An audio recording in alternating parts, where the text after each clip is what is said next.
Welcome to the Building the Cooperative Classroom podcast, the official podcast of the Johnson & Johnson Cooperative Learning Institute.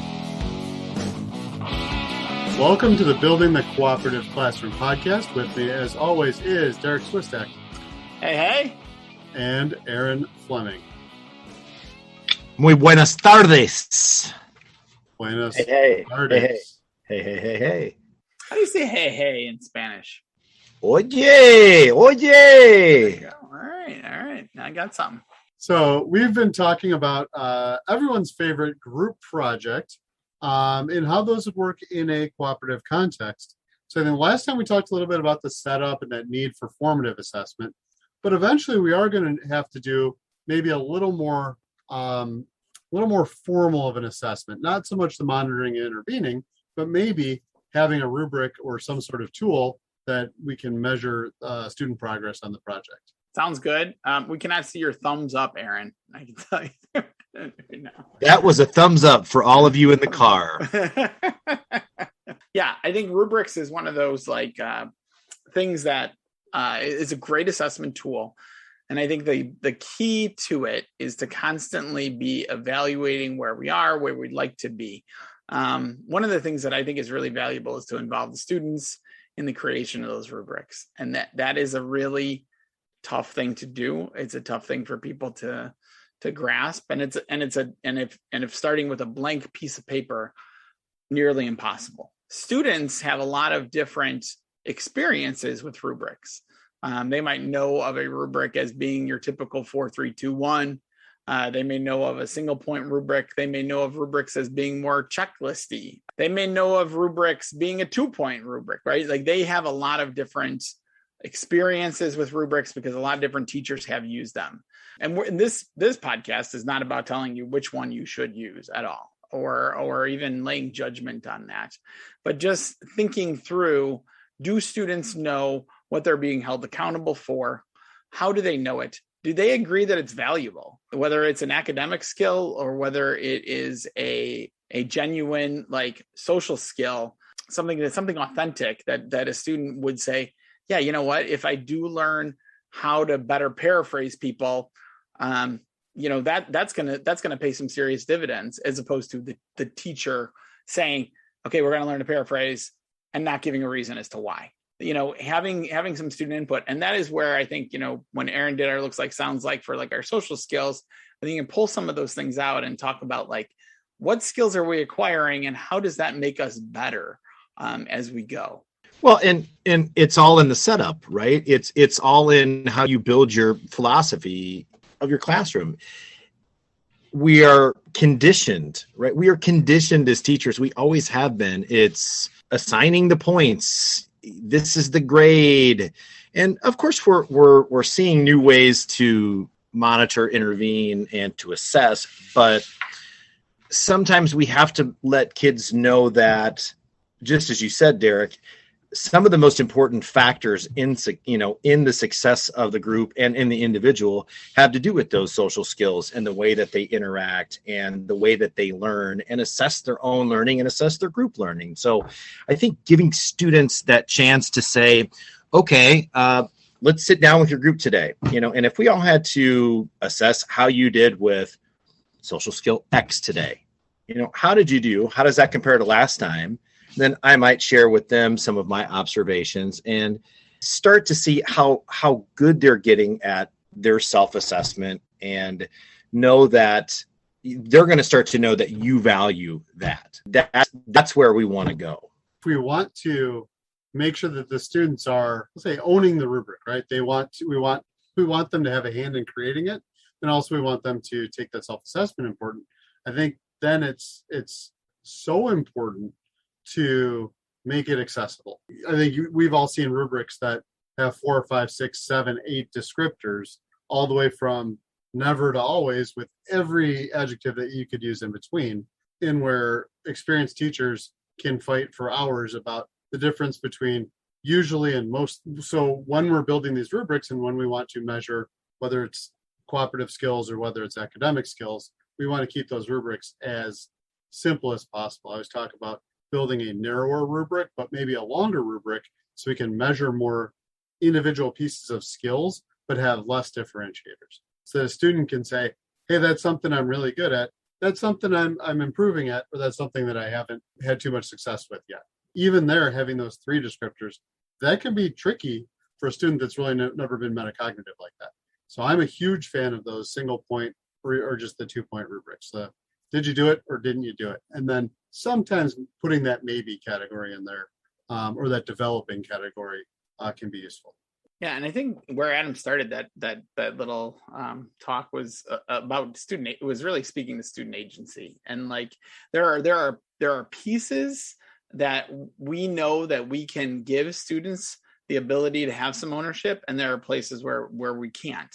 If you teach an AP course, there's not a lot of agency as to what's going to be learned or the content or even the skills that are going to be learned from that. If you teach, if you're teaching someone how to read, I don't know that there's a lot of leeway for what the skills or what things the kids need to know in order to continue to be able to, read.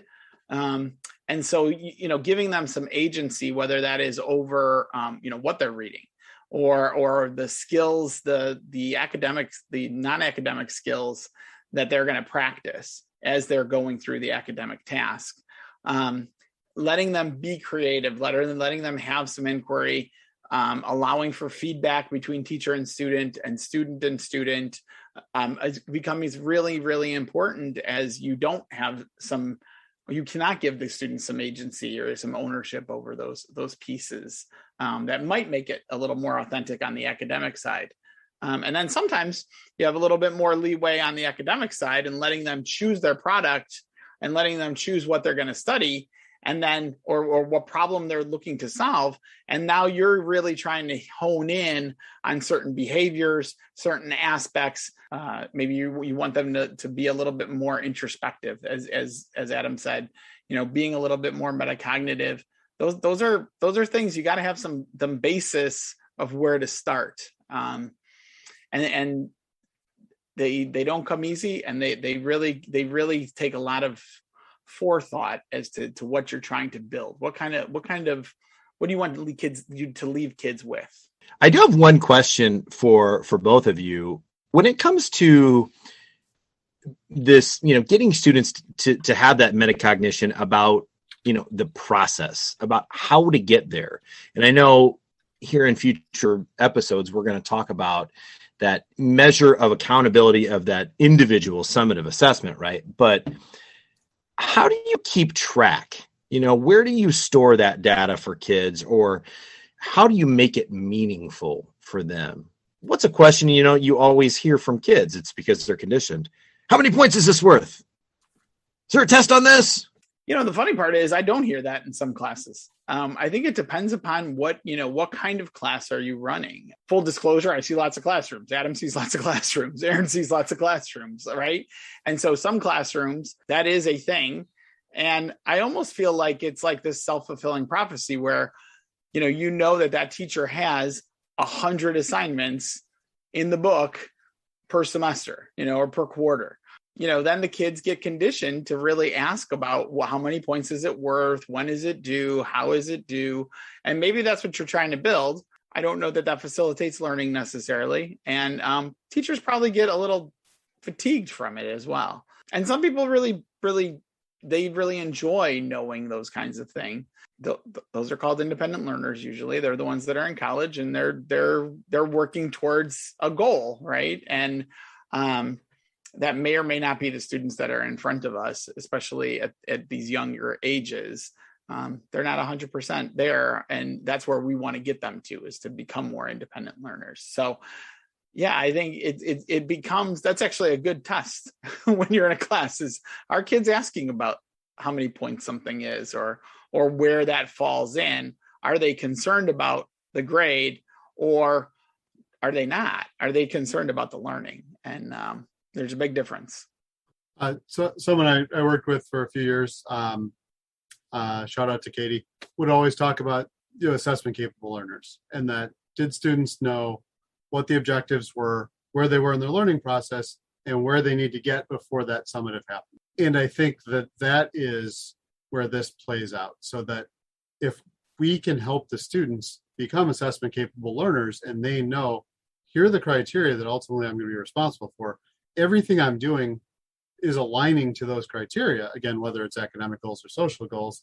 And it might not be apparent right now what the summative is, but I have trust in my teacher because we've been doing this for a while, that eventually we'll get to that point where I'll be able to demonstrate my learning in a way that is accurate, that's respectful of my time as the student, and that I have the opportunity to do my best.